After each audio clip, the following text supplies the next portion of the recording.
Dr. Amil Itang Uy sang Klinika de Alternativo Medicina and Wellness Center kag sang K5 News FM Philippines nag-ugyon ang kampyon nga estasyon sa ROTC bloodletting activity sang FINMA UI diriya sa syudad sang Iloilo. Nagpakita sang suporta ang K5 News FM Iloilo sa pagpanguna ni Dr. Amil Itang Uy sa ginpatigayon nga bloodletting activity sang FINMA University of Iloilo ROTC Unit sa Halandoni Memorial National High School sa Lapuz, Iloilo City, Oktubre 26. Sa interview sang K5 News Team kay Colonel Rolando Palomar, komandant sang nasambit nga unit, ginpayag sini nga yara sa 200 ka mga kadet ang nagpasakop agud mangin blood donors. Blood donors natin is more than 200 cadets, and according sa naistorya ko gina sa taga Western Visayas Medical Center nga may around 45 na sila na qualified donors na na-screen nila. So manami ang turnout sang aton nga programa. Dugang pa niya, regular ini nga ginahimo sa bulig sa mga stakeholders agud makahatag sang paglaom sa mga nagakinahanglan sang dugo.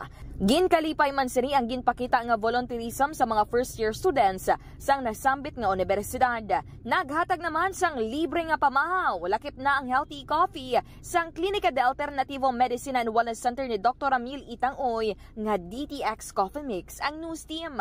Nahibaluan nga bugos ang pagsuporta sang kampyon nga estasyon ilabi na sa mga aktibidad sang ROTC, Philippine Army kag iban pa nga mga law enforcement agencies. Si Colonel Rolando Palomar. Sa mga kadete nga nag-join sa amon nga kausa ay dako nga pasalamat namon kag gina-encourage man namon ang iban nga mga kadete namon nga mag-donate man sang voluntarily mag-donate sang ilang dugo.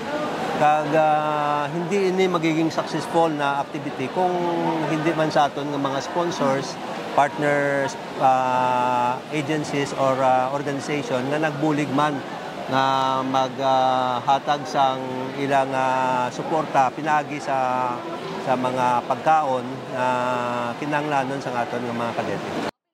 Pinaagi sa gindonar nga dugo sa mga ROTC students sang FINMA UI, ini ang magahatag sang kahigayunan, paglaom kag makasugpon sang kabuhi sa mga nagakinahanglan. Para sa report gikan diri sa syudad sang Iloilo, ini si ka K5 Kim Montaño Caluyo para sa Kampyon nga Balita Serbisyo Publiko kag karingawan sa Iloilo. Number 1 na kita, K5 News FM.